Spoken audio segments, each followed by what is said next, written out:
बिस्मिल्लाहिर्रहमानिर्रहीम बोलते कालम के साथ मैं आमिर रज़ा खान। और अमेरिका की पुश्त पर हमला किया जाएगा, यानी जो पुश्त पनाही कर रहा है उस पर ऐसा स्ट्रेटजिकल हमला किया जाएगा कि अमेरिका की नस्लें याद करेंगी। ये ईरान के पासदारान इनकलाब के तर्जुमान का बयान है। और ये बयान क्यों आया है कि क्योंकि डोनाल्ड ट्रंप ने कहा है, बल्कि ये न्यूयॉर्क पोस्ट की एक स्टोरी है जिसको मुख्तलिफ मीडिया हाउसेज जो हैं वो बता रहे हैं कि अमेरिका एक बड़े हमले की इस हफ्ते में तैयारी कर रहा है, या शायद आज वीकेंड है तो आज करेगा, या आने वाले हफ्ते में बड़ा हमला कर सकता है जिसमें वो उसकी तेल की तनसीबात या जो उसकी तवानाई की तनसीबात हैं उसको, पुलों को, ट्रेनों को और सिविलियन जो उनके अहदाफ हैं उनको निशाना बनाया जाएगा। ये एक बड़ा हमला होगा। डोनाल्ड ट्रंप, अखबार के मुताबिक डोनाल्ड ट्रंप ने इसकी इजाज़त दे दी है।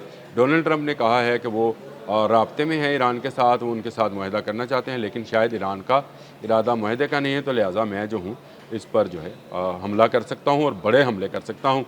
BBC की भी यही स्टोरी है कि तेहरान पर हमले में तावन नाकाबिल बर्दाश्त होगा। ये इराक़ची ने तनबीह की है, किसको? बरतानिया को, क्योंकि बरतानिया के वज़ीर ख़ारजा ने यह बयान दिया कि वो ईरान पर हमलों में मुलव्वस नहीं है, लेकिन आपने अपनी एक एयर बेस अमेरिका को इसलिए दी कि आप अपने वहाँ से जहाज़ जो हैं B-2 वगैरह वो जहाज़ उड़ाएं और बमबारी करें ईरान पर, तो ये आप अभी भी इसमें शामिल नहीं हैं। तो ये फिर आपकी लोगों को धोखा देने की कोशिश हो सकती है। जब से एंडी ब्रहम आए हैं, बर्नहम आए हैं, तो उस वक्त से लेकर आज के दिन तक बरतानिया मुसलसल तावन कर रहा है और अब एक बड़ी कॉन्फ्रेंस भी वहाँ पर करने जा रहा है जिसमें 40 ममालिक शरीक होंगे और उसका मकसद आपने हरमज़ पर कब्ज़ा करना है। तो फिर भी आप अगर ये कहते हैं, आपका वज़ीर ख़ारजा ये कहता है कि वो ईरान पर हमलों में मुलव्वस नहीं है, तो ये गलत है। अब्बास अराग़ची ने बिल्कुल बरतानिया को तनबीह जारी की है, कहा है कि वो करेंगे। डोनाल्ड ट्रंप ने कहा है कि वो बड़े हमले करने जा रहे हैं, जिसके जवाब में पासदारान इनकलाब ने कहा है कि इस मरतबा वो इज़राइल के जो हैं उन साइट्स पर हमला करेंगे, इस इंफ्रास्ट्रक्चर पर हमला करेंगे जो उसको तवानाई फराहम करता है। बड़े हमलों के नतीजे में ईरान इससे भी बड़ा रिस्पॉन्स करेगा, यानी बड़ा जवाब देगा। ये ईरानियों की तरफ से आ रहा है। इसके साथ साथ मैं बता दूं कि उर्दन के हवाले से जो हमने बातें की थी और उसकी तरदीद आई थी, तो मैंने आपसे ये बात कही थी कि ये तरदीद तो आएगी, लेकिन इसके साथ साथ नुकसानात के नए शवाहद भी आएंगे। तो आज BBC पर स्टोरी भी आ गई कि उर्दन में होने वाले नुकसानात के नए शवाहद जो हैं वो सामने आए हैं और ईरान ने वो सैटेलाइट तस्वीर जो हैं वो भी जारी की हैं। ये एक नई जो है हिकमत अमली के तहत ईरान कर रहा है।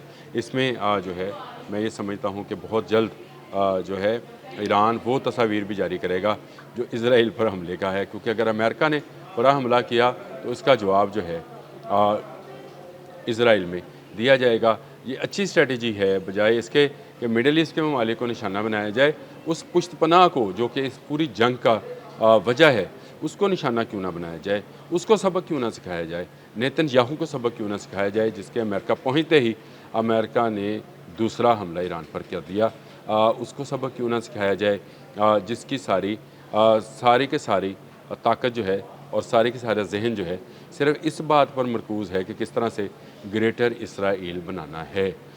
इस ताकत को अगर नुकसान पहुंचेगा तो अमेरिका भागेगा। मैं आपको बता दूं, इसराइल उसका, अमेरिका अगर जिन है तो इसराइल वो तोता है जिसमें उसकी जान है। तो सही मानों में अगर कहा जाए कि ईरानी पासदारान ने अगर ये बात कही है कि इसराइल को निशाना बनाया जाएगा और उसके स्ट्रेटजिकल जो अहदाफ हैं उनको तबाह किया जाएगा, यानी उसके जो उसके एटमी असासे हैं उनको, उसकी तेल की तनसीबात हैं, उसकी बंदरगाहें हैं और उसका रेल का सिस्टम है, उसको अगर तबाह किया जाएगा, दमूना में उसकी जो एटमी साइट है उस पर निशाना बांधा जाएगा, तो ये बिल्कुल सही हिकमत अमली है। ईरान की जंगी हिकमत अमली पहले रोज़ से ही यही होनी चाहिए। इसराइल को नहीं छोड़ना चाहिए, इसको स्पेयर नहीं करना चाहिए। पहला मिसाइल 28 फरवरी को इसराइल ने चलाया था। इस बात को आप और ईरान और अमेरिका और दुनिया जो है वो याद रखे कि ये जंग जो है, जो इस वक्त ईरान पर मुसल्लत की गई है अमेरिका की तरफ से, ये जंग इसराइल ने शुरू की थी। आज इसराइल शाम, लेबनान, गज़ा सब जगहों पर जो है वो हमलावर है। ईरान पर वो हमला नहीं कर रहा क्योंकि उसको पता है कि ईरान उसकी स्ट्रेटजिकल जो अहदाफ हैं उनको निशाना बना सकता है उसके पास ये कैपेसिटी और कैपेबिलिटी है जिसको वो निशाना बनाकर बड़ा जवाब दे सकता है। एक बात और, अगर आज ईरान जो है ये ऐलान कर रहा है तो अमेरिका शायद उतने बड़े हमले नहीं करेगा। सही मानों में देखा जाए तो सही वक्त पर ईरान ने ऐलान किया है कि अब वो अपने खैबर शिकन से खैबर का वो किला जिस पर यहूदी जो हैं काबज़ हैं यानी इसराइल, उसको तहबाला करेगा। तो ये बिल्कुल सही स्ट्रेटजी है। अमेरिका इसी तरह बाज आएगा। अमेरिका पहले दिन से जो है वो इसराइल को बचाने की कोशिश कर रहा है। इसलिए ये 7 जुलाई से जो दूसरा मरहला शुरू हुआ जंग का, पहले 40 रोज़ा जंग 28 फरवरी से शुरू हुई, 40 दिन जारी रही। उसके बाद एक जहाज़ पर अननोन प्रोजेक्टाइल के हमले को जवाज़ बनाकर 7 जुलाई से हमलावर है अमेरिका, वक्फे वक्फे से जो है वो बमबारी कर रहा है। अपने बमबार अब वो बरतानिया से भी उड़ाता है और अपने जहाज़ों से भी उसके जहाज़ जो हैं वो फ्लाई कर रहे हैं। इसका जवाब ईरान मिडल ईस्ट में ममालिक को दे रहा था क्योंकि वहीं से फ्लाई कर रहे थे। इसराइल सारे मामले में खामोशी इख्तियार किए हुए है, लेकिन इसके पीछे, इस जिन के पीछे वो तोता है इसराइल, जो कि सारी पट्टी पर आता है अमेरिका को, और अमेरिका को वो कहता है कि ईरान की मिसाइल फैसिलिटीज़ और ईरान की न्यूक्लियर फैसिलिटीज़ को तबाह करके जाए ताकि वो ग्रेटर इसराइल के अपने प्रोजेक्ट को बड़े पैमाने पर लागू कर सके। उसका इरादा मिस्र और मिडल ईस्ट के तमाम ममालिक पर कब्ज़ा है जिसको वो अपना हक समझ रहे हैं। यहूदी चाहते हैं कि ईरान जैसी ताकत जो है इसका ख़ात्मा उसके ग्रेटर इसराइल प्रोग्राम के लिए बहुत ज़रूरी है। तो अब के ईरान ने बड़े हमलों के जवाब में सही अहदाफ को निशाना बनाने का फ़ैसला किया है। अगर हमला बड़ा हुआ तो उसका जवाब उससे बड़ा होगा। ये है वो ईरानी मौक़िफ़ जो पासदारानी इनकलाब ने दिया है। जंग जो मैं हमेशा ही कहता हूँ कि ये जंग ख़त्म होने वाली नहीं है। इसका धुआं एक जगह से ख़त्म होगा तो दूसरी जगह से निकल आएगा।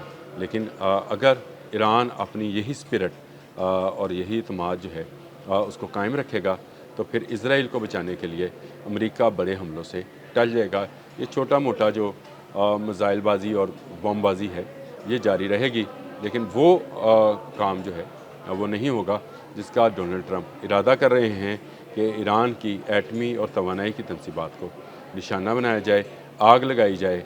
इसके जवाब में ईरान अगर इसराइल पर हमला करेगा तो अमेरिका यहाँ से भाग जाएगा क्योंकि वो अमेरिका के अंदर मौजूद यहूदियों के प्रेशर को बर्दाश्त नहीं कर पाएगा। नेतन्याहू जो मर्ज़ी कहें, लेकिन एक बात तय है कि अमेरिका के हमले का जवाब इसराइल में देना बनता है। ईरान अब सही नुक्ते पर पहुंचा है। अब तक के लिए इतना ही। अल्लाह हाफ़िज़।